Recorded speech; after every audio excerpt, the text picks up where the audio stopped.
Publication రంగంలో రారాజు, DSC online క్లాసుల్లో మహారాజు. S and S publications. టెట్ అయినా, డిఎస్సి అయినా, గ్రూప్ 2 అయినా, ఎస్ఐ అయినా, కానిస్టేబుల్ అయినా 90% మంది విశ్వసించేది ఎస్ఎండ్ఎస్ పబ్లికేషన్స్ బుక్స్ ని మాత్రమే. ఇప్పుడు డిఎస్సి ఆన్లైన్ క్లాసుల్లో ప్రపంచనం సృష్టిస్తూ స్టేట్ నెంబర్ 1 గా రాణిస్తున్న మన ఎస్ఎండ్ఎస్ యాప్ లో క్వాలిటీ వీడియోస్ కి, నమ్మకమైన బుక్స్ కి మారుపేరు మన ఎస్ఎండ్ఎస్. Sure and success. తరువాత ఆఫ్రికా ఖండం మనకి 7th క్లాస్లో ఉంది. ఆఫ్రికా ఖండం గురించి గతంలో టెట్లో కానివ్వండి, డిఎస్సిలో కానీ చాలాసార్లు ప్రశ్నలు రావడం జరిగింది. సో ఈ ఖండం గురించి ఒక సిస్టంలో మనం సమాచారాన్ని నేర్చుకుందాం.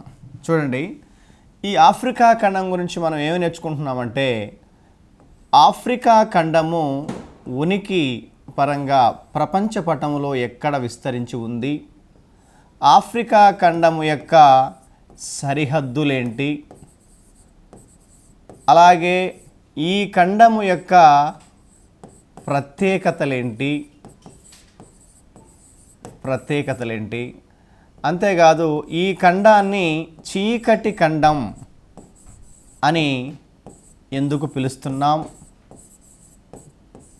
అలాగే ఈ ఖండంపై వలసలు కలిగినటువంటి దేశాలేంటి, వలసలు ఏర్పాటు చేసుకున్న తరువాత ఈ ఖండంలో ఏ విధంగా బానిస వ్యాపారం అనేది జరిగింది, అలాగే ఇక్కడ ఉన్నటువంటి నైసర్గిక స్వరూపాలు, మరి పర్వతాలు ఏమున్నాయి, పీఠభూములు ఏమున్నాయి, తీర మైదానాలు ఏమున్నాయి, అలాగే శీతోష్ణ స్థితి,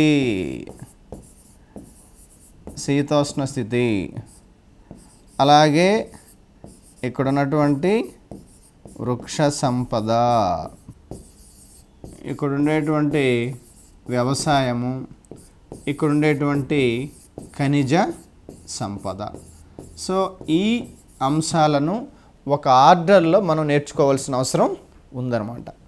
చూడండి, ఈ ఖండము యొక్క ఉనికి పరంగా మనం చూస్తే ఎక్కడుంది ఈ ఖండం ఉనికి పరంగా అంటే, ప్రపంచ పటంలో ఈ ఖండం చూడండి మనం చూస్తున్నాం. ఇదే ఆఫ్రికా ఖండం. ఇది ఆఫ్రికా ఖండం. ఆఫ్రికా ఖండానికి ఉత్తర భాగంలో ఉన్నటువంటి ఖండమే ఐరోపా ఖండం. ఇది వచ్చేసి ఐరోపా ఖండం. మరి ఇటు పక్కన ఉన్నటువంటి ఖండం ఇది వచ్చేసి ఆసియా ఖండం. చూడండి, ఈ ఐరోపా, ఆసియా, ఆఫ్రికాలు దాదాపుగా ఇవి కలిసినట్లుగా కనిపిస్తుంటాయి. వీటినే ఈ మూడింటిని కలిపి త్రికండ నేల అంటాం. ఈ మూడు కూడా ఈ మధ్యధరా సముద్రాన్ని ఆనుకుని ఉన్న ఖండాలు, ఈ ఐరోపా, ఆసియా, ఆఫ్రికా. అయితే సార్, ఆఫ్రికా ఖండం ఎక్కడుంది అని మనం చూస్తే, ఇది చూడండి, ఇది భూమధ్య రేఖకు ఉత్తరంగా ఇక్కడ వరకు ఉంది, భూమధ్య రేఖకు దక్షిణంగా ఇక్కడ వరకు ఉంది. అంటే ఈ ఖండము దాదాపు 2 అర్ధగోళాలలో సమానంగా విస్తరించి ఉన్నది అనేది మనం గుర్తుపెట్టుకోవాలి. మరి ఇది 0 డిగ్రీలు కదా, ఈ 0 డిగ్రీల నుంచి ఇటు ఉత్తరార్ధగోళంలో 37.5 డిగ్రీ వరకు విస్తరించి ఉంది. 0 నుంచి దక్షిణానికి 35 డిగ్రీల వరకు విస్తరించి ఉంది అనేది మనం గుర్తుపెట్టుకోవాలి. కాబట్టి ఇక్కడ అక్షాంశ పరంగా మనం చూసినప్పుడు ఏ అక్షాంశాల మధ్య ఉందంటే 37.5 ఉత్తర అక్షాంశము నుండి 35 దక్షిణ అక్షాంశము వరకు ఇది విస్తరించి ఉంది ఉనికి పరంగా అనేది మనం గుర్తుపెట్టుకోవాలి. సో భూమధ్య రేఖ నుంచి దక్షిణంగా 35 అక్షాంశాలు, భూమధ్య రేఖ నుంచి ఉత్తరంగా 37.5 అక్షాంశాలు. అమ్మా? సో కాబట్టి ఈ ఖండము యొక్క మధ్య భాగంలో వెళుతున్న ప్రధాన అక్షాంశము భూమధ్య రేఖ. దాదాపు ఇది హాఫ్ పార్ట్లో వెళుతున్నది, సగ భాగంలో పోతుంది, మధ్య భాగంలో పోతుంది అనేది మనం గుర్తుపెట్టుకోవాలి. సో ఈ భూమధ్య రేఖకు ఉత్తరంగా ఉన్నటువంటి 23.5 డిగ్రీల ఈ అక్షాంశాన్ని ఏమంటున్నామంటే కర్కట రేఖ అంటున్నాం. సో ఈ భూమధ్య రేఖకు ఇటు దక్షిణంగా ఉన్నటువంటి ఈ 23 డిగ్రీల దక్షిణ అక్షాంశాన్ని ఏమంటున్నామంటే దీన్ని ఏమంటున్నామంటే మకర రేఖ అంటున్నాం. మకర రేఖ. కాబట్టి ఇదేమో కర్కట రేఖ, ఇదేమో మకర రేఖ. రైట్. సో ఈ ఖండము యొక్క ఉత్తర భాగంలో ఉన్నటువంటి ప్రధాన అక్షాంశము కర్కట రేఖ. సో ఈ ఖండము యొక్క దక్షిణ భాగంలో ఉన్నటువంటి ప్రధాన అక్షాంశము మకర రేఖ. రైట్. సో ఆఫ్రికాకి కర్కట రేఖ ఏ దిశలో పోతుంది? ఉత్తర దిశలో. ఆఫ్రికాకు మకర రేఖ ఏ దిశలో పోతుంది? దక్షిణ భాగంలో. ఓకేనా? సో ఆఫ్రికా మధ్య భాగంలో ఏమో భూమధ్య రేఖ, ఆఫ్రికా ఉత్తర భాగంలో ఏమో కర్కట రేఖ, ఆఫ్రికా దక్షిణ భాగంలో ఏమో మకర రేఖ ప్రయాణిస్తున్నాయి. అంటే ఇంకొక విషయం కూడా, ఈ 3 రేఖలు ప్రయాణించే ఏకైక ఖండము కూడా ఈ ఆఫ్రికా ఖండమే. ఓకేనా? ఆఫ్రికా మధ్య భాగంలో భూమధ్య రేఖ, ఆఫ్రికా ఉత్తర భాగంలో కర్కట రేఖ, ఆఫ్రికా దక్షిణ భాగంలో మకర రేఖ ప్రయాణిస్తున్నాయి. ఈ 3 రేఖలు వెళ్ళే ఏకైక ఖండము ఆఫ్రికా ఖండము. చూడండి. సో ఇది 0 డిగ్రీలు అని చెప్తున్నాం, ఇది 23 అని చెప్తున్నాం, ఇది 23 అని చెప్తున్నాం. సో ఈ కర్కట రేఖ నుంచి మకర రేఖ వరకు సూర్యకిరణాలు నిట్ట నిలువుగా పడతాయని మనకు తెలుసు వివిధ సందర్భాలలో. సో ఎక్కడైతే సూర్యకిరణాలు నిట్ట నిలువుగా ప్రసరిస్తాయో, ఎక్కడైతే సూర్యకిరణాలు లంబంగా ప్రసరిస్తాయో ఆ ప్రాంతంలో ఉష్ణోగ్రతలు ఎక్కువ ఉంటాయి. ఆ ప్రాంతాన్ని మనం ఉష్ణమండలం అంటున్నాం. ఏమంటున్నాం? ఉష్ణమండలం, ట్రాపికల్ జోన్ అంటున్నాం. సో నేనేమంటున్నానంటే ఆఫ్రికా అనేది ఎక్కువగా ఏ మండలంలో ఉందని అడుగుతున్నా. అప్పుడు మీరేం చెప్తారు? సార్ ఇది అధిక భాగము ఉష్ణమండలంలో ఉంది. ఎలా చెప్పారు? కర్కట మకర రేఖల మధ్య ఉన్న ప్రాంతము ఉష్ణమండలము. కర్కట మకర రేఖల మధ్య ఉన్న ప్రాంతము ఎందుకని ఉష్ణమండలం అంటే సూర్యకిరణాలు వివిధ సందర్భాలలో కర్కట రేఖ నుంచి మకర రేఖ వరకు నెట్ట నిలువుగా ప్రసరిస్తున్నందున ఇక్కడ ఉష్ణోగ్రతలు అధికంగా ఉండి ఇక్కడ ఉష్ణమండలము ఎక్కువగా విస్తరించి ఉన్నది అనేది మనం గుర్తుపెట్టుకోవాలన్నమాట. ఓకేనా? రైట్. ఇప్పుడు బిట్ ఏంటంటే ఏ ఖండము 2 అర్ధగోళాలలో దాదాపు సమానంగా విస్తరించి ఉంది? ఆఫ్రికా ఖండం. ఆఫ్రికా మధ్య భాగంలో భూమధ్య రేఖ, ఆఫ్రికా ఉత్తర భాగంలో కర్కట రేఖ, ఆఫ్రికా దక్షిణ భాగంలో మకర రేఖ వెళుతున్నాయి. ఆఫ్రికా అధిక భాగం ఏ మండలంలో ఉంది? ఉష్ణమండలంలో ఉంది అనేది మనం గుర్తుపెట్టుకోవాలి. రైట్. నేనేమడుగుతున్నానంటే ఇది భారతదేశం. భారతదేశానికి ఆఫ్రికా ఖండం ఏ దిశలో ఉంది? భారతదేశానికి ఆఫ్రికా ఖండం పశ్చిమ దిశలో ఉన్నది అనేది మనం గుర్తుపెట్టుకోవాలన్నమాట. ఏ దిశ? పశ్చిమ దిశలో ఉంది అనేది గుర్తుపెట్టుకోవాలి. ఆఫ్రికా ఖండానికి ఐరోపా ఏ దిశలో ఉంది? ఆఫ్రికా ఖండానికి ఐరోపా ఉత్తర దిశలో ఉంది. పైనంటే ఉత్తరం కదా, ఉత్తర దిశలో ఉంది. మరి ఐరోపాను ఆఫ్రికాను వేరు చేస్తున్నటువంటి సముద్రం ఏంటి? మధ్యధరా సముద్రము. ఏమది? మధ్యధరా సముద్రము. రైట్. గుర్తుపెట్టుకోవాలా? ఐరోపాను ఆఫ్రికాను వేరు చేస్తున్న సముద్రము మధ్యధరా సముద్రము. ఆఫ్రికాకు మధ్యధరా సముద్రం ఏ దిశలో ఉంది? ఉత్తర దిశలో. రైటా? ఆఫ్రికాను ఐరోపాను వేరు చేస్తున్న సముద్రం మధ్యధరా సముద్రం. వాస్తవంగా మధ్యధరా సముద్రాన్ని ఆనుకుని ఉన్న ఖండాలేంటి? ఐరోపా, ఆసియా, ఆఫ్రికా. ఈ 3 ఖండాలు కూడా మధ్యధరా సముద్రాన్ని ఆనుకుని ఉన్నాయి అనేది మనం గుర్తుంచుకోవాలన్నమాట. రైటా? రైట్. ఇప్పుడు దాకా మనం ఏం మాట్లాడాం? ఆఫ్రికా ఖండం యొక్క ఉనికి గురించి మాట్లాడాం మనం. అంతే కదమ్మా, రైట్. మళ్ళీ నేను అడుగుతున్నా ఒకసారి, భారతదేశానికి ఆఫ్రికా ఏ దిశలో ఉందమ్మా? పశ్చిమ దిశలో ఉంది. ఐరోపాకి ఆఫ్రికా ఏ దిశలో ఉందంటే దక్షిణ దిశలో ఉంది. ఆఫ్రికాకి ఐరోపా ఏ దిశలో ఉందంటే ఉత్తర దిశలో ఉంది. ఐరోపాను ఆఫ్రికాను వేరు చేస్తున్నటువంటి జలభాగము మధ్యధరా సముద్రము. ఓకేనా, రైట్. సో భారతదేశానికి ఆఫ్రికా అనేది పశ్చిమ దిశలో ఉంది అనేది మనం గుర్తుపెట్టుకోవాలి. రైటా?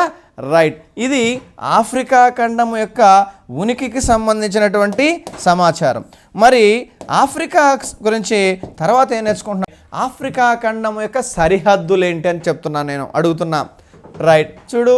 సో ఇది ఉత్తర భాగం, ఇది దక్షిణ భాగం, ఇది పశ్చిమ భాగము, ఇది తూర్పు భాగం.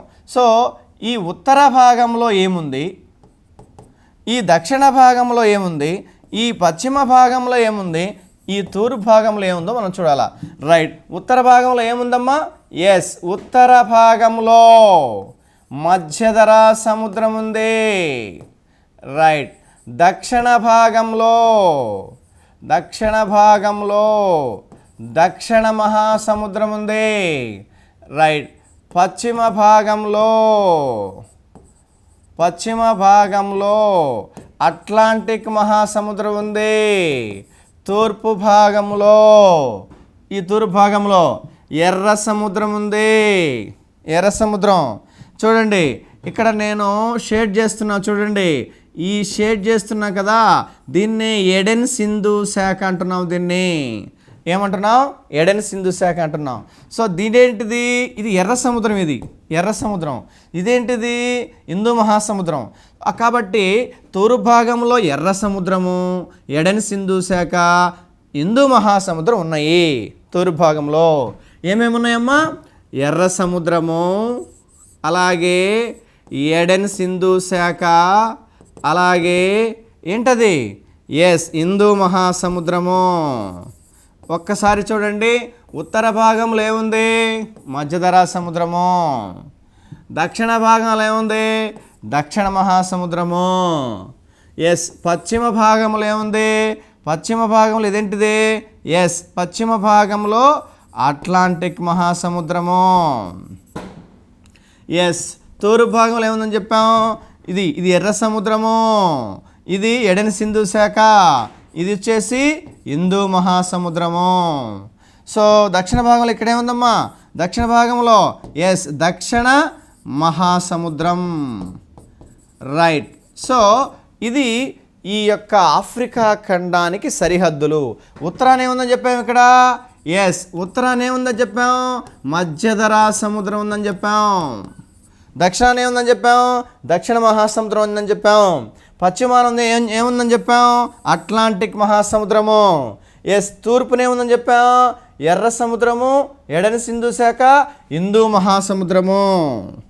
ఓకేనా? సో కాబట్టి ఇక్కడ మనం గుర్తుపెట్టుకోవాల్సింది ఏంటంటే, ఉత్తర భాగంలో మధ్యధరా సముద్రము, దక్షిణ భాగంలో దక్షిణ మహాసముద్రము, పశ్చిమ భాగంలో అట్లాంటిక్ మహాసముద్రము, తూర్పు భాగంలో ఎర్ర సముద్రము, ఎడెన్ సింధు శాఖ, హిందూ మహాసముద్రము. ఇవి సరిహద్దులుగా ఉన్నాయి అనేది మనం గుర్తుపెట్టుకోవాలా. రైట్. సో ఇప్పుడు దాకా మనం దేని గురించి మాట్లాడాం? ఇప్పుడు దాకా ఉనికి గురించి మాట్లాడాం, సరిహద్దులు కూడా మాట్లాడడం జరిగిందనమాట. మరి ఈ ఖండము యొక్క ప్రత్యేకతలు ఏంటి సార్ అంటే, ఈ ఖండము యొక్క ప్రత్యేకతల గురించి మనం చెప్పాలంటే, రైట్. సో ప్రపంచంలో ఇది విస్తీర్ణ పరంగా రెండవ పెద్ద ఖండం. ఎస్, ఇది రెండవ పెద్ద ఖండం. అలాగే మానవ సంతతి తొలిసారిగా ఈ ఖండంలోనే ఆవిర్భవించడం జరిగిందనమాట.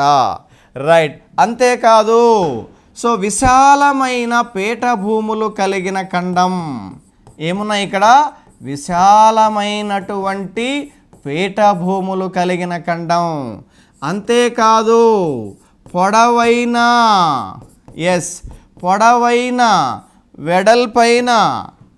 వెడల్పైన నదులు కలిగిన ఖండం. రైట్. అంతేకాదు, అతి పెద్ద అతిపెద్ద మరియు ఎన్నో రకాల జంతువులు కలిగినటువంటి ఖండం. అంతేకాదు సో అతిపెద్ద ఎడారులు కలిగిన ఖండం, అతిపెద్ద ఎడారులు కలిగిన ఖండం. అంతేకాదు, చాలా ఇంపార్టెంట్, అంతేకాదు ఈ ఖండములో విశాలమైన పచ్చిక బయళ్ళు కలవు. విశాలమైన పచ్చిక బయళ్ళు అంటే గడ్డి మైదానాలు, సవర్ణాలు చెప్పాం కదా మనం జీవవర్ణ మండలంలో, అవన్నమాట. అలాగే దట్టమైన అరణ్యాలు కలిగిన ఖండం, దట్టమైన అరణ్యాలు కలిగినటువంటి ఖండం. అలాగే ఎన్నో సరస్సులు కలిగినటువంటి ఖండం, ఎన్నో సరస్సులు కలిగినటువంటి ఖండం. చూడండి ఎన్ని ప్రత్యేకతలు ఉన్నాయో ఈ ఖండానికి సంబంధించి. చూడు, విస్తీర్ణ పరంగా ప్రపంచంలో రెండో పెద్ద ఖండం, మానవ సంతతి తొలిసారిగా ఈ ఖండంలోనే ఆవిర్భవించినది, విశాలమైన పీఠభూములు కలిగిన ఖండం, పొడవైన వెడల్పైన నదులు కలిగిన ఖండం, అతిపెద్ద మరియు ఎన్నో రకాల జంతువులు కలిగిన ఖండం, సో అతిపెద్ద ఎడారులు కలిగిన ఖండం, అలాగే విశాలమైన పచ్చిక బయలు కలిగిన ఖండం, సో దట్టమైన అరణ్యాలు కలిగిన ఖండం, ఎన్నో సరస్సులు కలిగిన ఖండం, అతిపెద్ద వజ్ర బంగారు గనులు కలిగిన ఖండం, అతిపెద్ద వజ్ర బంగారు గనులు కలిగినటువంటి ఖండం. ఏ ఖండం? ఆఫ్రికా ఖండం. మరొకసారి చూడు, రైట్, ప్రపంచంలో విస్తీర్ణ పరంగా ఇది రెండవ పెద్ద ఖండం.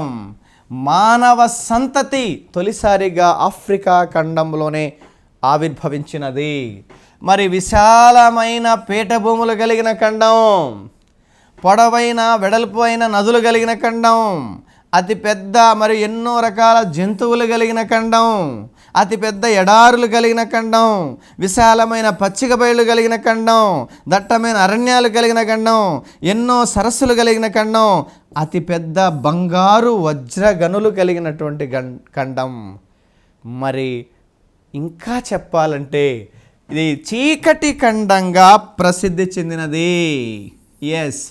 చీకటి ఖండంగా ప్రసిద్ధి చెందినది. సో ఏ ఖండాన్ని చీకటి ఖండం అంటాం? ఏ ఖండాన్ని చీకటి ఖండం అంటామంటే ఆఫ్రికా ఖండం అనేది మనం గుర్తుపెట్టుకోవాలి. మరి ఇందాక మనం చెప్పుకున్నట్లుగా తొలిసారిగా మానవ సంతతి ఎక్కడ ఆవిర్భవించినది? ఈ ఆఫ్రికా ఖండంలోనే. మానవ సంతతి ఇక్కడ జన్మించి ఇటు నుంచి ఐరోపాకు, ఆసియా ఖండాలకు వలస వెళ్ళినట్లుగా మనకి చెప్తా ఉన్నారు అనేది మనం గుర్తుపెట్టుకోవాలా. ఆఫ్రికాలో పుట్టిన మానవ సంతతి ఆ తరువాత ఏ ఖండాల వైపు పయనించినది? ఐరోపా. ఏమది? ఐరోపా, ఆసియా ఖండాల వైపు ప్రయాణించినది అనేది మనం గుర్తుపెట్టుకోవాలి. రైట్ అమ్మా? రైట్. సో మరి సార్ ఏంటి సార్ చీకటి ఖండం అంటున్నారే, ఎందుకు ఆఫ్రికా ఖండాన్ని చీకటి ఖండం అంటున్నాం, ఎందుకో చెప్పండి అని కానీ మనం చూస్తే, ఈ ఖండాన్ని చీకటి ఖండం అనుటకు ప్రధాన కారణం ఏంటి అంటే ఆఫ్రికా ఖండాన్ని చీకటి ఖండం అనుటకు కారణాలు. ఈ ఖండాన్ని చీకటి ఖండం అనటకు కారణం ఏంటంటే, ఈ ఖండం గురించినటువంటి సమాచారము, ఈ ఆఫ్రికా ఖండం గురించిన సమాచారము 19వ శతాబ్దము వరకు తెలియదు. ఎప్పటి వరకు? 19 శతాబ్దము వరకు తెలియదు. ఈ ఖండము గురించిన సమాచారము ప్రపంచానికి ఆలస్యంగా తెలిసినందున ఈ ఖండాన్ని చీకటి ఖండం అంటున్నాం అనేది మనం గుర్తుంచుకోవాలన్నమాట. మరి ఏం సార్, ఆఫ్రికా ఖండం యొక్క సమాచారం ప్రపంచానికి తెలియడానికి ఎందుకు ఆలస్యమైంది ఆ ఆలస్యానికి కారణాలేంటి అంటే ఈ ఖండము ఆలస్యం కావడానికి నెంబర్ 1 కారణం సహారా ఎడారి. సహారా ఎడారి. మరి ఎందుకు సార్ సహారా ఎడారి కారణమైంది అంటే చూడండి, మనందరికీ తెలుసు ఇది సహారా ఎడారి. ఈ యొక్క ఆఫ్రికా ఖండంలో ఇది సహారా ఎడారి. అంటే దాదాపు ఉత్తర భాగంలో అధిక భాగము అంతా కూడా ఎడారి ప్రాంతం అన్నమాట. సో ఇది సహారా ఎడారి అన్నమాట. ఈ పైన ఉండేటువంటి ఖండం ఏంటి? ఐరోపా ఖండం ఇది. సో ఐరోపా ఖండం కింద ఉండేది ఇది ఆఫ్రికా ఖండం. మరి సార్ వీరి యొక్క పైభాగంలో ఐరోపా వాళ్ళు ఉన్నారే, వారు సామాన్యులు కాదే, వాళ్ళు ఎక్కడేమన్నా పట్టేస్తారే, మరి ఈ ఆఫ్రికాలో ఏముందో తెలుసుకోలేకపోయారా వాళ్ళు? అవును. ఎందుకు ఆలస్యమైంది అంటే ఐరోపా వాళ్ళు ఈ మధ్యధరా సముద్రం గుండా ఈ ఆఫ్రికాకు రావడానికి ఎప్పటికప్పుడు ప్రయత్నాలు చేశారు. సో వాళ్ళు ఈ యొక్క ఉత్తర తీర ప్రాంతాలకు మాత్రమే చేరుకునే వారు, ఆ పైన వాళ్ళు ప్రయాణం చేయలేకపోయేవారు. కారణం ఏంటంటే ఆ రోజుల్లో ఈ ఎడారి ప్రాంతంలో ప్రయాణించడానికి వారికి ఆహార నీటి వనరులు చాలా తక్కువగా ఉన్నాయి. అంతవల్ల విశాలమైనటువంటి ఈ ఎడారి గుండా ప్రయాణించడానికి వాళ్ళకి అవకాశం లేదు. కాబట్టి ఈ సహారా ఎడారిని దాటలేక ఆఫ్రికాకు రాలేక ఆఫ్రికాలో ఏమి ఉందో తెలుసుకోలేక వెనకపడ్డారు మొదట్లో అనేది మనం గుర్తుపెట్టుకోవాలి. కాబట్టి ఐరోపా వారికి ఆఫ్రికా యొక్క ఏ ప్రాంతాలు తెలుసు? ఎస్, ఐరోపా వారికి మొదట్లో ఆఫ్రికా యొక్క ఏ ప్రాంతాలు తెలుసు అంటే ఉత్తర తీర ప్రాంతాలు తెలుసు. ఏమది? ఉత్తర తీర ప్రాంతాలు తెలుసు. ఈ ఉత్తర తీర ప్రాంతాలు తెలుసు అంతే. ఏమ్మా, అంతకన్నా తెలియదు అనమాట. మొదట్లో ఏంటి అడ్డంకి అంటే సహారా ఎడారే అడ్డంకి అనేది మనం గుర్తుపెట్టుకోవాలి. రైట్ అమ్మా? రైట్. మరి సార్ ఇక్కడేమో అరేబియా వాళ్ళు ఉన్నారు, ఇక్కడేమో మనం ఉన్నాము, మనకేమైనా తెలుసా? ఈ అరబ్బులకు భారతీయులకు ఈ తూర్పు తీర ప్రాంతాలు తెలుసు. సో ఈ తూర్పు తీర ప్రాంతాలు తెలుసు అంటే తీరాలు తెలుసు అనమాట. లోపలికి రాలేకపోతున్నారు, ఎడారి, ప్రయాణించాలంటే కష్టం. రైట్. కాబట్టి అరబ్బులకు భారతీయులకు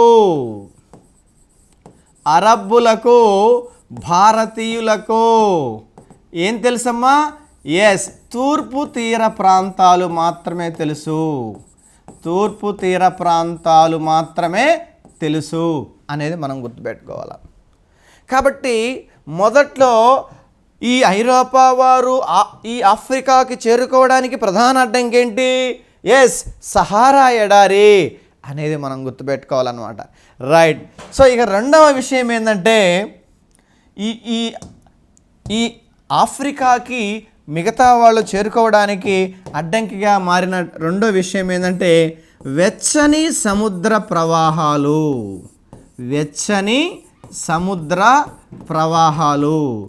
సో వెచ్చని సముద్ర ప్రవాహాలు ఎక్కడ వీళ్ళకి అడ్డంకిగా ఉన్నాయి? అజోర్స్ దీవులు, సెయింట్ మదీరా దీవులు. సో ఈ ప్రాంతాలలో ఉన్నటువంటి వెచ్చని ప్రవాహాలు వీరి యొక్క ప్రయాణానికి అడ్డంకిగా మారాయి. ఎక్కడ సార్ అంటే చూడండి, ఈ విధంగా ఆ ఐరోపా వాళ్ళు ఏం చేసేవాళ్ళంటే ఇది అట్లాంటిక్ మహాసముద్రం గుండా ఇలా ప్రయాణం చేసేవాళ్ళు. చేసేటువంటి క్రమంలో వాళ్ళు ఈ యొక్క అట్లాంటిక్ మహాసముద్రం గుండా ప్రయాణం చేసేటప్పుడు రైట్. సో ఇట్లా చేసేటప్పుడు ఇక్కడ దాకా వచ్చేసరికి ఇక్కడ అజోర్స్ దీవులు, సెయింట్ మదీరా దీవులు ఉన్నాయే, ఈ దీవుల దగ్గరకు వచ్చేసరికి సముద్ర నీరు కొంచెం ఉన్నంతలో వేడి పెరిగేది, ఉష్ణోగ్రతలు పెరిగేవి. అప్పుడు ఏమనుకున్నారంటే వాళ్ళు, ఇంకా ఇటు దక్షిణంగా పోతే ఇంకా నీరు వేడిగా ఉంటుందేమో అని భయపడి సో వెనక్కి వెళ్ళిపోవడం జరిగింది. అది మనం గుర్తుపెట్టుకోవాలి. కాబట్టి భూమార్గం గుండా రావడానికి సహారా ఎడారి అడ్డంకి అయింది. జలమార్గం గుండా రావడానికి ఆ యొక్క సముద్ర ప్రవాహాలలో ఉష్ణోగ్రత పెరగడాన్ని గమనించి వాళ్ళు వెనకకు బయలుదేరారు. ఎక్కడి నుంచి బయలుదేరారంటే ఏ దీవుల దగ్గర నుంచి? అజోర్స్ దీవులు, ఇంకా ఏంటి సెయింట్ మదీరా దీవులు. సో ఇవి ఏంటివి? వెచ్చని ప్రవాహాలు అనేది మనం గుర్తుపెట్టుకోవాలా. ఇవి వెచ్చని ప్రవాహాలు, రైట్.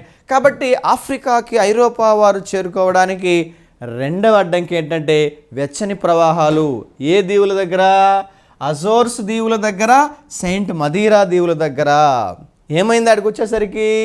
సో అది ఆయన రేఖా ప్రాంతం కాబట్టి, సో కర్కట రేఖల వద్ద ఉష్ణోగ్రతలు ఎక్కువ ఉంటాయి కాబట్టి, సో ఈ కర్కట రేఖ ఈ ప్రాంతానికి వచ్చేసరికి ఆ సముద్ర ఉష్ణోగ్రతలు పెరిగి ఏమైందంటే ఇంకా కిందకు పోతే ఇంకా వేడి ఉంటుందేమో అని చెప్పేసి వాళ్ళు వెనక్కి వెళ్ళడం జరిగింది అనేది మనం గుర్తుపెట్టుకోవాలా. రైట్ అమ్మా? రైట్. సో ఇక మూడవ కారణం ఏంటి అంటే అక్కడ ఉన్నటువంటి ఆటవిక తెగలు. ఆటవిక తెగలు ఈ యొక్క ఐరోపా వారిని లోపలికి రానివ్వడానికి సంకోచించారు, వాళ్ళని రానివ్వలేదు.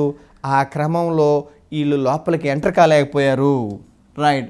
చూడండి, ప్రధానంగా మనం చూసినట్లయితే ఇక్కడ సో ఐరోపా వారు ఈ భారతదేశానికి 500 సంవత్సరాల క్రితం సముద్ర మార్గాన్ని కనిపెట్టడం జరిగింది. ఈ యొక్క ఐరోపా వారు భారతదేశానికి 500 సంవత్సరాల క్రితం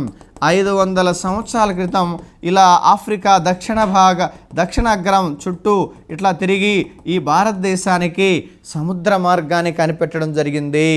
ఎప్పుడు? 500 సంవత్సరాల క్రితం. సో అలా 500 సంవత్సరాల క్రితం అని ఉంటుంది మనకి బుక్లో. అంటే ఎగ్జాక్ట్గా చెప్పాలంటే 1498లో ఎవరైనా పోర్చుగీస్ నావికుడు వాస్కోడి గామా భారతదేశానికి సముద్ర మార్గాన్ని కనిపెట్టాడు ఆయన. ఆయనకి సహకరించిన అరబ్ వర్తకుడు ఎవరు? అబ్దుల్ వాజిద్ అని ఆయన వాస్కోడి గామాకి సహకరించాడు. రైట్. సో ఇట్లా ఈ పోర్చుగీస్ వాళ్ళు భారతదేశానికి ఇలా రూట్ను కనుగొన్న తర్వాత అట్లా కార్యకలాపాలు నిర్వహిస్తున్నటువంటి క్రమంలో సో సుదీర్ఘ సముద్ర ప్రయాణంలో ఆ యొక్క నౌకలకు ఇంధనం అయిపోయేది. అందుకే వాళ్ళు ఏం చేసేవాళ్ళంటే ఈ తీర ప్రాంతాల గుండా ప్రయాణిస్తూ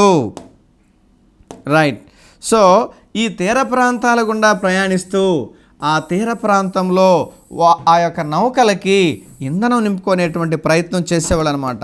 రైట్. కాబట్టి ఇట్లా వాళ్ళు ప్రయాణిస్తూ ఈ తీర ప్రాంతాల గుండా ప్రయాణిస్తూ సుదీర్ఘ ప్రయాణంలో ఆ నౌకలకి ఇంధనం అవసరం ఏదనమాట.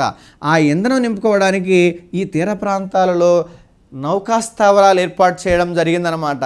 సో అయితే ఈ ఐరోపా వారు డిఫరెంట్గా ఉండడం, వాళ్ళని చూసినటువంటి ఈ ఆఫ్రికా స్థానిక తెగల వారు భయపడి వీళ్ళు తమ ఆధిపత్యం కోసం వస్తున్నారని భయపడి వాళ్ళని అంతకన్నా లోపలికి రానిచ్చేవాళ్ళు కాదు. అంటే వాళ్ళని ఈ తీర ప్రాంతాలకే పరిమితం చేసేవాళ్ళు అనమాట. ఎవరిని? ఐరోపా వాళ్ళని. ఎవరు చేసేవాళ్ళు? స్థానిక ఆఫ్రికా తెగల వారు వాళ్ళని లోపలికి రానిచ్చేవారు కాదు అనేది మనం గుర్తుపెట్టుకోవాలి. కాబట్టి మొదట్లో ఇట్లా రావాలంటే సహారా ఎడారి అడ్డంకైంది. సో ఇట్లా సముద్రం గుండా ప్రయాణిస్తున్నప్పుడు మొదట్లో ఇక్కడ వెచ్చని ప్రవాహాల వల్ల వెనక్కి వెళ్ళిపోయారు. ఆ తర్వాత సముద్ర మార్గం గుండా ప్రయాణించి భారతదేశానికి వెళుతున్న క్రమంలో ఆల్రెడీ తీర ప్రాంతాల్లో ఇంధనం కోసం నౌకా స్థావరాలు ఏర్పాటు చేసి ఉన్నటువంటి క్రమంలో కూడా లోపలికి రానికుండా స్థానిక ప్రజలు ఆటవిక తెగలు అడ్డుకున్నారు. అంటే ఆఫ్రికాలోకి ఐరోపా వారు ఎప్పటికప్పుడు ప్రవేశించాలని అనుకుంటున్నా ఏదో ఒక రూపంలో వీళ్ళకి అడ్డంకులు వస్తూ ఉన్నాయి అనేది మనం ఒకటి గుర్తుపెట్టుకోవాలన్నమాట. ఓకేమ్మా.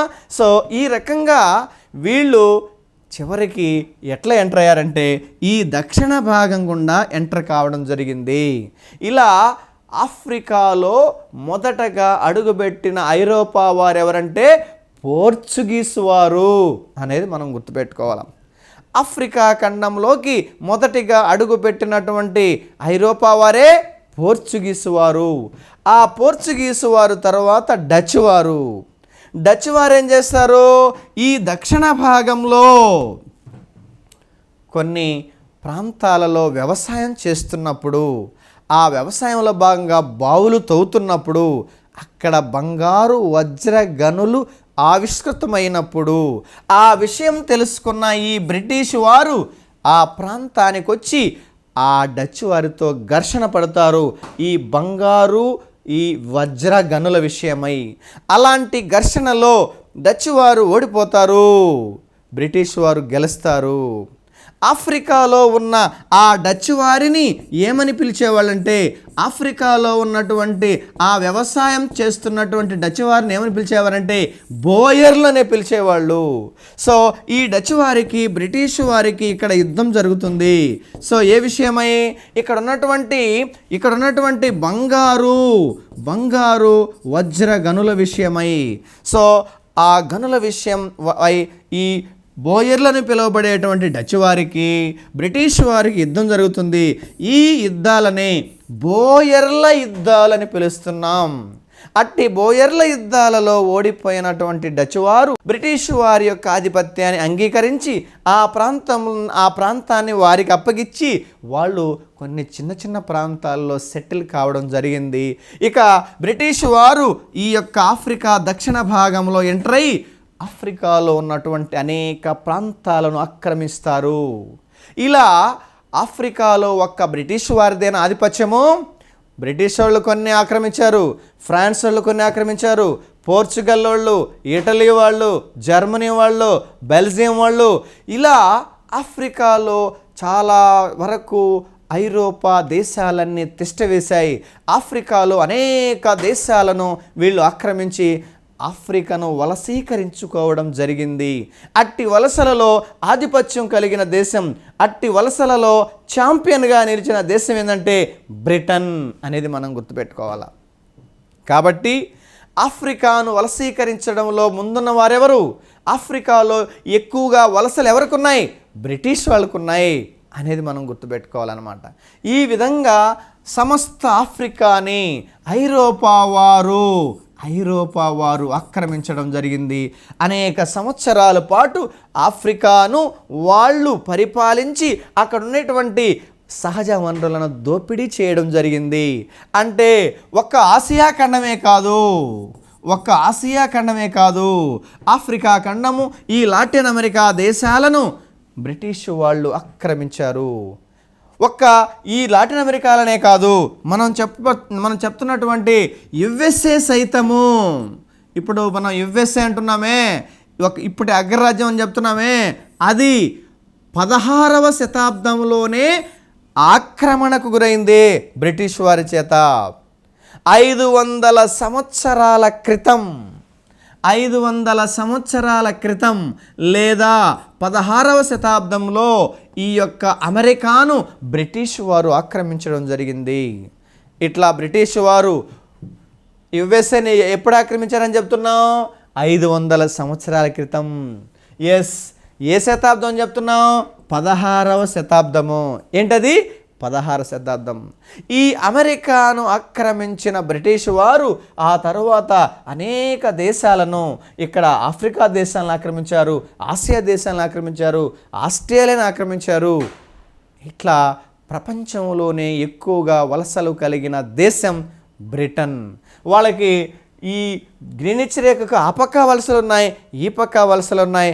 అందుకే రవి అస్తమించని సామ్రాజ్యం అని చెప్పేసి మనం బ్రిటన్ని అనడం జరిగింది అనేది మనం గుర్తుపెట్టుకోవాలన్నమాట. ఓకేనా? కాబట్టి ఇక్కడ పాయింట్ ఏంటంటే మొత్తానికి ఐరోపా వారు ఆఫ్రికాలోకి ఎప్పటికప్పుడు ఎంటర్ అవ్వాలని ప్రయత్నాలు చేస్తున్న క్రమంలో చివరికి ఎంట్రీ ఇచ్చేయడం జరిగింది. ఈ యొక్క దక్షిణ భాగం గుండా వాళ్ళు ఎంటర్ కావడం జరిగిందనమాట. రైట్. కాబట్టి ఈ దక్షిణ భాగం గుండా ఎంటర్ అయినటువంటి ఈ యొక్క ఐరోపా వాళ్ళు వాళ్ళు ఈ దక్షిణ భాగంలో కేప్ టౌన్ నుంచి ఉత్తరాన ఇక్కడ ఉన్నటువంటి నైలు నది జన్మస్థానము వరకు, అలాగే పశ్చిమాన నైజర్ నదీ లోయ వరకు, తూర్పున జాంబేజీ నదీ ప్రాంతం వరకు ఉన్నటువంటి ప్రాంతాలను ఆవిష్కరించడం జరిగినది. Very very important. ఆఫ్రికాలోకి ప్రవేశించిన ఐరోపా వారు మొదట్లో ఏ ప్రాంతాలను వాళ్ళు ఆవిష్కరించడం జరిగింది? ఉత్తర భాగాన నైలు నది జన్మస్థానం వరకు ఉన్న ప్రాంతాలు, జన్మస్థలం వరకు ఉన్నటువంటి ప్రాంతాలు, దక్షిణాన కేప్ టౌన్ వరకు, కేప్ టౌన్ వరకు, పశ్చిమాన నైజర్ నదీ లోయ వరకు, తూర్పున జాంబేజీ నదీ ప్రాంతం వరకు, ఈ విధంగా ఉత్తరాన నైలు నది జన్మస్థానం వరకు, దక్షిణాన కేప్ టౌన్ వరకు. ఇక్కడ ఆఫ్రికా, సౌత్ ఆఫ్రికాలో ఉండేది కేప్ టౌన్. తర్వాత ఇక్కడ నైజర్ నదీ లోయ ప్రాంతం వరకు, ఇక్కడ జాంబేజీ నదీ లోయ ప్రాంతం వరకు వీళ్ళు ఉన్నటువంటి ప్రాంతాలను అక్కడ ఆక్రమించి అక్కడ ఏముందో తెలుసుకోవడం జరిగింది అనేది మనం గుర్తుపెట్టుకోవాలి. ఇంకోసారి చెప్తున్నా. దక్షిణ భాగం గుండా ప్రవేశించిన ఐరోపా వారు ఉత్తరాన నైల్ నది జన్మస్థానం వరకు, దక్షిణాన కేప్ టౌన్ వరకు, పశ్చిమాన నైజర్ నదీ లోయ ప్రాంతం వరకు, తూర్పున జాంబేజీ నది ప్రాంతం వరకు ఉన్నటువంటి ప్రాంతాలను అన్వేషించి అనేక ఐరోపా దేశాల వారు ఆక్రమించడం జరిగింది అనేది మనం గుర్తుపెట్టుకోవాలన్నమాట. రైట్. ఇక పోతే సార్, ఈ ఆఫ్రికాను వలసీకరించుకున్నారని చెప్తున్నారు కదా, ఎవరెవరు ఏ ప్రాంతాలను ఆక్రమించుకున్నారు అని మనం చూస్తే, రైట్. చూడండి ఇక్కడ ఎవరెవరు అంటే ఈ ఆఫ్రికాను 1913 నాటికి ఎవరెవరు ఆక్రమించారో మనం చూస్తే, రైట్, బెల్జియం వాళ్ళు ఏమి ఆక్రమించారు? బెల్జియం వాళ్ళు కాంగో ప్రాంతాన్ని ఆక్రమించారు. కాంగోనే మనం జైరీ అని కూడా పిలుస్తున్నాం అన్నమాట. రైట్. తర్వాత ఇటలీ వాళ్ళు ఏ ప్రాంతాలని ఆక్రమించారు? ఇటలీ వాళ్ళు లిబియా, సోమాలియా ప్రాంతాలను ఆక్రమించారనమాట. రైట్. తర్వాత పోర్చుగల్ వాళ్ళు వేటిని ఆక్రమించారు? పోర్చుగల్ వాళ్ళు పోర్చుగల్ వాళ్ళు అంగోలా, ఏమది? అంగోలా.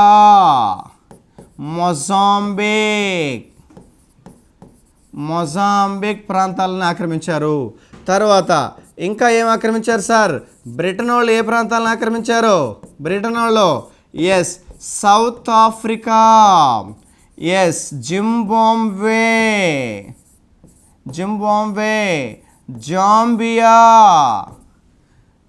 జాంబియా. తర్వాత కెన్యా, నైజీరియా,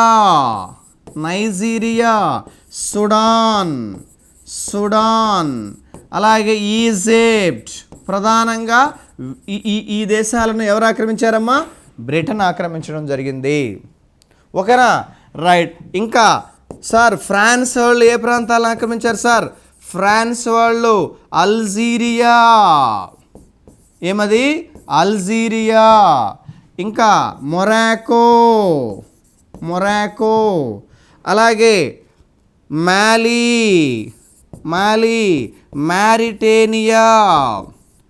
మ్యారిటేనియా, రైట్. తర్వాత మడగాస్కర్, ఏమది మడగాస్కర్, ఐవరీ కోస్ట్. సో ఏమేమిటవి? Yes, Morocco, Mauritania, Ivory Coast, Mali, ఇంకా సెనెగల్ ఈ ప్రాంతాలను వీళ్ళు ఆక్రమించడం జరిగిందనమాట. రైట్. కాబట్టి ఎవరెవరు ఏ ఏ ప్రాంతాలు ఆక్రమిస్తున్నారనే విషయం మనం ఇక్కడ చెప్పడం జరుగుతూ ఉందన్నమాట. ఇకపోతే చూడండి, ఇక జర్మనీ వాళ్ళు ఏ ప్రాంతాలు ఆక్రమించారు సార్? జర్మనీ వాళ్ళు నమీబియా, ఏమది నమీబియా, అలాగే టాంజానియా, టోగో, కామెరూన్, అలాగే Rwanda, Burundi. So Namibia, Tanzania, Togo, Cameroon, Rwanda, Burundi ఈ ప్రాంతాలను వీళ్ళు ఆక్రమించడం జరిగిందనమాట. రైట్. ఇప్పుడు నేనేం చెప్తున్నానంటే, ఒక్కసారి మనం మ్యాప్లో కానీ పరిశీలిస్తే ఎక్కడెక్కడ ఎవరు ఆక్రమించారు చూడండి. బెల్జియం వాళ్ళు ఏ ప్రాంతాన్ని ఆక్రమించారు? కాంగో అని చెప్తున్నాం. ఎస్, కాంగో, ఇదే కాంగో, ఇది బెల్జియం వాళ్ళు ఆక్రమించారు.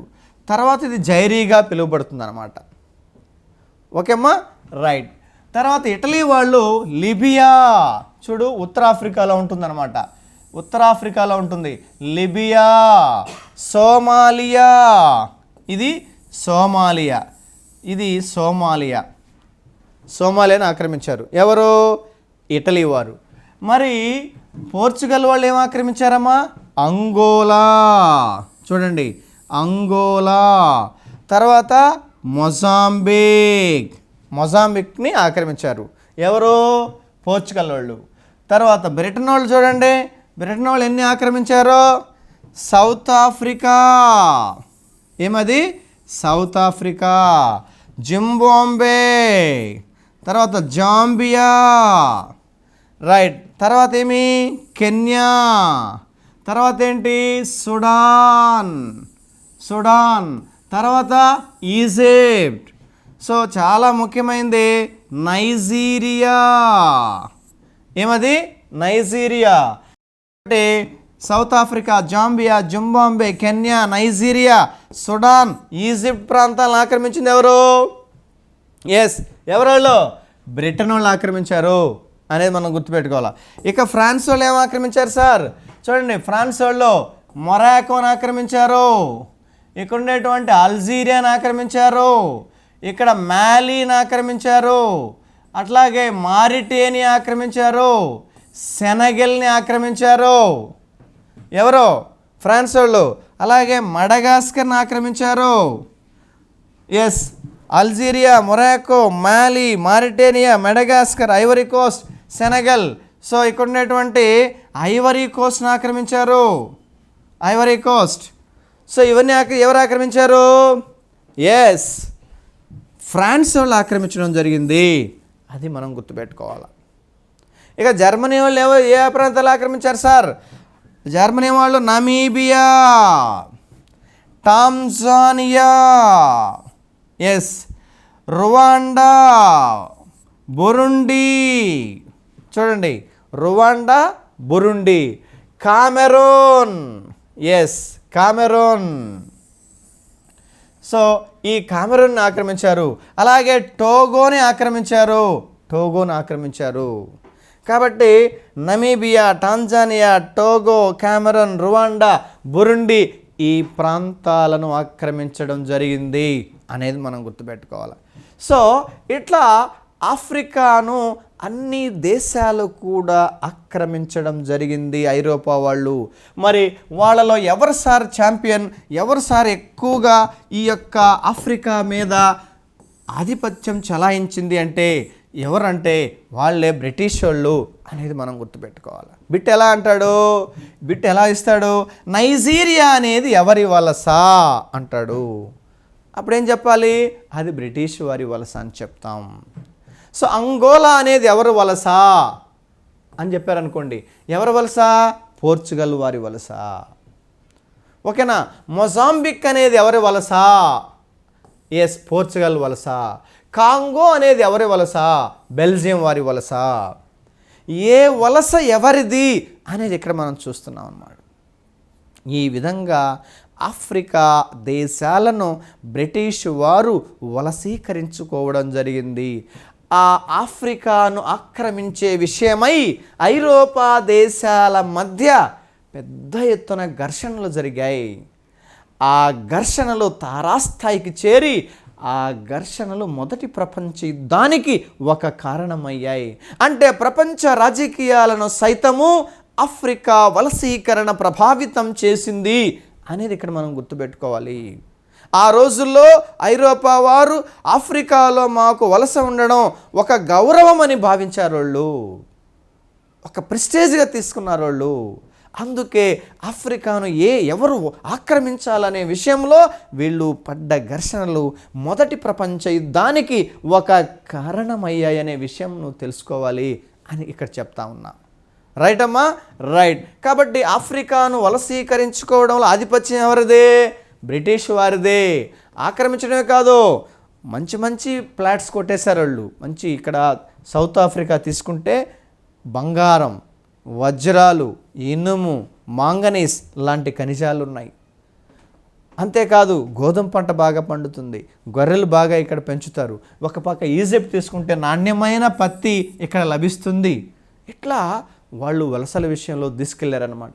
కానీ ఇన్ని దేశాలు ఆక్రమణకు గురైన 2 దేశాలు మాత్రము ఆఫ్రికాలో స్వతంత్ర దేశాలుగా ఉన్నాయి. స్వతంత్ర దేశాలుగా ఉన్నాయి. ఏంటి సార్ అవి? ఎస్, చూడండి ఇక్కడ పశ్చిమ భాగంలో ఉన్నటువంటి ఈ ఆఫ్రికా పశ్చిమ భాగంలో ఉన్నటువంటి లైబీరియా, అదేవిధంగా ఆఫ్రికా తూర్పు భాగంలో ఉన్నటువంటి ఇథియోపియా. సో ఆఫ్రికాలో స్వతంత్ర దేశాలు ఏవి? లైబీరియా. ఏమది? Liberia, Ethiopia. సో ఇవి ఆఫ్రికాలో వలసకు గురికాని దేశాలు, స్వతంత్ర దేశాలు. ఏంటవి? లైబీరియా, ఇథియోపియా అనేది గుర్తుపెట్టుకోవాలన్నమాట. సో బిట్ ఎలా వస్తుంది? ఈ క్రింది వానిలో ఏ ఆఫ్రికా దేశము వలసకు గురి కాలేదు? ఏమంటాడు? Egypt, south Africa, Nigeria, Liberia is right answer. Right. అట్లాంటి ప్రశ్నలు అడిగేదానికి అవకాశం ఉందన్నమాట. కాబట్టి ఇది చాలా ఇంపార్టెంట్ అమ్మా. ఒకసారి పరీక్షలో కూడా ఇచ్చారు. ఏది ఇచ్చారు? ఆఫ్రికాలో వలసకు గురికాని దేశాలు, ఆఫ్రికాలో స్వతంత్ర దేశాలు అని వేటిని అంటున్నాం? లైబీరియా, ఇథియోపియా అనేది మనం గుర్తుపెట్టుకోవాలి. ఇథియోపియాని ఆక్రమించడానికి ఇటలీ ప్రయత్నం చేసింది. ఆ ఇటలీకి గుణపాఠం చెప్పింది ఇథియోపియా బలహీనమైన దేశం అనుకున్నారు ఆ రోజుల్లో. ఇటలీ దగ్గర సైన్యం బాగుంది. కానీ ఇటలీకి ఇథియోపియాకి జరిగినటువంటి యుద్ధంలో ఇథియోపియా గెలిచింది. ఆ గెలుపు ప్రపంచ రాజకీయాలను ప్రభావితం చేసింది. భారతదేశ స్వాతంత్రోద్యమాన్ని కూడా ప్రభావితం చేసింది. మనం అనుకున్నాం ఒక పేద దేశం, ఒక ఆఫ్రికా దేశం, ఒక ఐరోపా దేశం అనేటువంటి ఇటలీని ఓడించింది. మనం కూడా సంఘటితంగా పోరాడితే ఈ యొక్క ఈ బ్రిటిష్ వారిని ఓడించడం పెద్ద విషయం కాదని చెప్పేసి ఆనాటి జాతీయోద్యమ నాయకులు భావించారు. వాళ్ళలో ఉత్సాహం నింపింది ఈ ఇథియోపియా గెలుపు అనేది మనం గుర్తుపెట్టుకోవాలి. కాబట్టి ఆ రోజుల్లో ఇటలీని ఇథియోపియా ఓడించడం ఒక సంచలనం. ప్రపంచ రాజకీయాలలో ముఖ్యంగా భారతదేశ స్వాతంత్ర సమరానికి ఒక ఊపు తెచ్చింది ఈ యొక్క ఇథియోపియా గెలుపు అనేది మనం గుర్తుపెట్టుకోవాలన్నమాట. రైట్, ఇది మనం వలసలు దానికి సంబంధించినటువంటి సమాచారం. కాబట్టి ఇప్పుడు దాకా మనం ఏం చెప్పాం? చీకటి ఖండం అంటే ఏందో చెప్పాం, సో ప్రత్యేకతలు చెప్పాం, సరిహద్దులు చెప్పాం, వలసలు ఏ విధంగా ఏర్పడ్డాయి అనేది కూడా మనం చెప్పడం జరిగిందనమాట.